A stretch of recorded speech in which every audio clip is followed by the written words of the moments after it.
Hi everyone, Tracy DW here. There is a school of thought that leads to a growing trend in the argument that the British Isles was also a recipient of colonialism. Such an argument is being used to counter the demand for reparations made by former British colonies and the individuals and diasporas descended from them. With an A-level in British and European history, I for one think that investigating such an argument through learning about periods of British history before Britain colonised a quarter of the globe is a worthwhile study, and so, in my love for all things historical and my usual inquisitive nature, I decided to add this timeline of British history to my learning journey. People who use this argument are referring to the period between the end of Roman rule in Britain, the early 5th century, and the Norman conquest in 1066, which is often called the early medieval or Anglo-Saxon period. This period of Britain's history is well documented and an integral part of the history syllabus of the UK's national curriculum, and so it can be broken into several key stages. The end of Roman Britain, circa 410 CE, saw the collapse of the Roman administration as troops withdrew. As a result, Britain fragments into small local power bases, and without central authority, infrastructure, such as roads and towns, declines, and this marks the transition from a Roman province to a post-imperial society.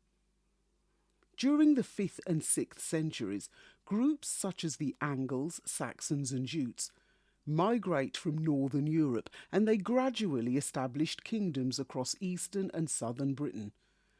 This migration caused native Romano-British populations to be pushed west into Wales and Cornwall, or be assimilated into Anglo-Saxon culture and society.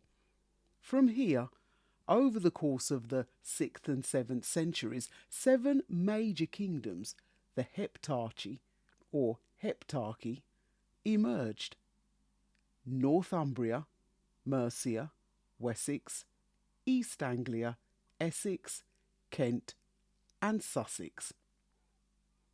The late 6th to 7th centuries also saw the beginnings of Christianisation in Britain through missionary work. In 597, the mission led by Augustine of Canterbury, sent by Pope Gregory the Great, arrived in Kent. This linked Anglo-Saxon kingdoms directly to the Roman Church. Christianity brought shared religious practices, Latin literacy and connections to European centres of learning. At the same time, Irish and Scottish missionaries from places like Iona Abbey spread Celtic Christianity across northern Britain. Monasteries became centres of learning and culture, and these overlapping traditions tied Britain into wider Christian networks across Europe, and England becomes more connected to continental Europe.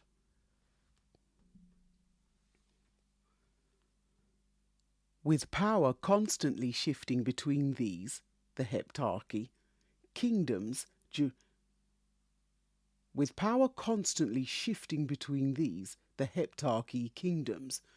the 7th and 8th centuries, early political structures and rivalries began to take shape. Kingdoms such as Mercia and Northumbria dominate at different times, with stronger rulers such as Offa of Mercia consolidating power, and trade, law codes and administration becomes more and more developed. The first major Viking raid was on Lindisfarne in 793, a tidal island off the coast of Northumberland. Throughout the late 8th and early 9th centuries, Vikings began with raids, then settled and conquered large areas, which led to the creation of Danelaw, Viking-controlled territory in eastern England.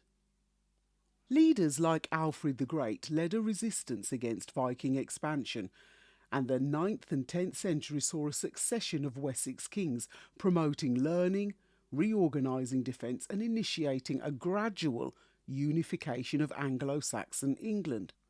The early 11th century sees England becoming a more centralised and unified state, and political and dynastic ties further strengthened connections.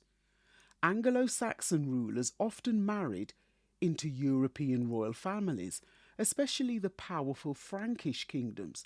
For example, the Kentish king Ethelbert of Kent not only established greater control over most of England, but also married a Frankish Christian princess, which helped pave the way for further Christian influence and diplomatic links with Europe. Trade also expanded ties to the continent as Anglo-Saxon kingdoms such as Kent developed strong commercial links with regions like Gaul, modern France, and archaeological finds like imported pottery, glassware and coins all show that regular cross-channel exchange was present. However, as stronger monarchy and administrative systems develop, there were renewed Viking invasions and Danish rule. With Canute the Great becoming King of England, coastal settlements became part of a North Sea trading zone connecting England to Frisia and Francia. So, as well as connections to continental Europe, the British Isle gradually became part of a North Sea empire. The death of Edward the Confessor in 1066 led to a succession crisis with multiple claimants competing for the throne, and William the Conqueror invades and wins at the Battle of Hastings in 1066, and this is the victory and the invasion that marks the end of Anglo-Saxon rule. After taking stock of this period of Britain's timeline, let's discuss in what way the British Isles has been a recipient of colonialism. Much debate has centred around establishing a definition for colonialism, but in its simplest term, colonialism is the practice of acquiring and ruling over foreign lands and peoples, often involving settlement and the exploitation of resources. So if we define colonialism broadly as the settlement, domination and restructuring of a society by outsiders, we can explore this timeline of history a little more closely through this definition. Through the Roman conquest, Britain became a province of the Roman Empire, which imposed Roman law and administration. Urban centres, like Londonium, and roads and military infrastructure, so you have the colonial features of settlement and restructuring of society. The Anglo-Saxons migrated from northern Europe and settled after Roman withdrawal, establishing new kingdoms across England, displacing or assimilating Romano-British populations. The colonial features here are once again settlement, restructuring of society and domination, with new populations replacing or absorbing earlier ones with language shifts to Old English. The Vikings began with raids like the raid in Lindisfarne, which developed into settlements, especially in eastern England, and introduced Norse culture, Danelaw and trade networks. So again, these actions do fit the colonial features of domination through conquest and regional control, followed by settlement and restructuring of society. Through domination of conquest and regional control through settlement, the Norman conquest, led by William the Conqueror, restructured society both culturally and politically through replacing the Anglo-Saxon elite with a Norman ruling class. Land was redistributed to foreign elites, as well as the imposition of a new language, Norman French, in government.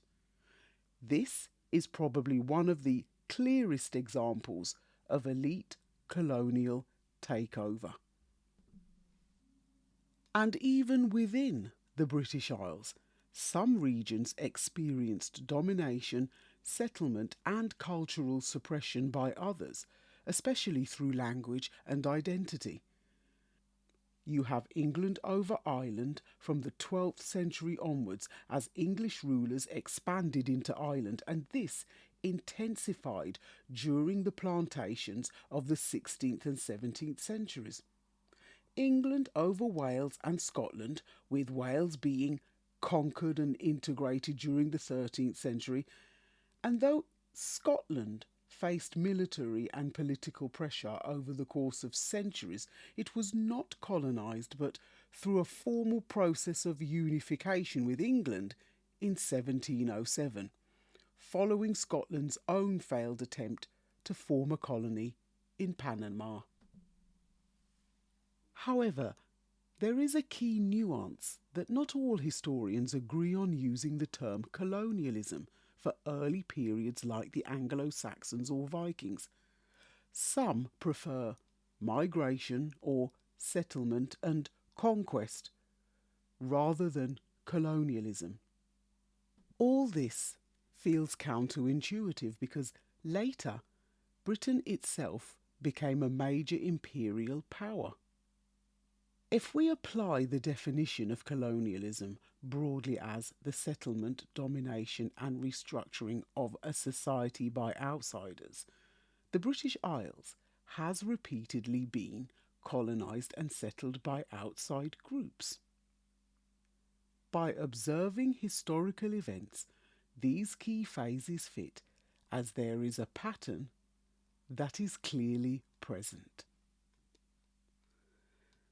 If you liked this podcast, then stay on this listening platform, click the subscribe button and check out my other episodes related to this one, such as Colonialism, Just a Thing of the Past, Parts 1 and 2 from the second season.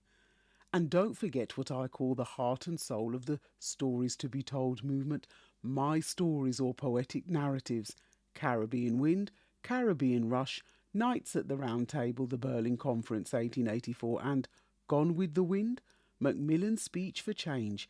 These are all available on the website in paperback, on Amazon in Kindle format and in ebook format at Apple Books and all other digital platforms.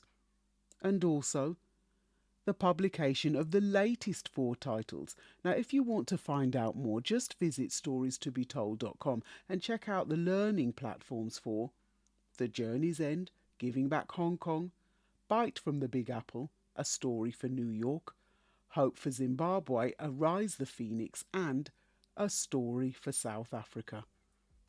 And if you'd like to sign up to my email list, just visit the website where you can opt in and receive your free samples of my first 4 titles. And finally, remember that you can also send me an audio message on the SpeakPipe link, which is also in the show notes. So don't be a stranger. Feel free to like, follow and share us on social media when you visit the website. Just click onto whichever social media link you would like to follow us on. And, as always, it's a pleasure and a privilege to share my learning journey with you in this podcast series, and I encourage you to either begin or continue your own. History is a matter of fact or perspective. I'm Tracy DW and this is a Stories to be Told podcast. Stay safe, stay well, stay blessed. Thanks so much for listening, and I'll see you on the next page.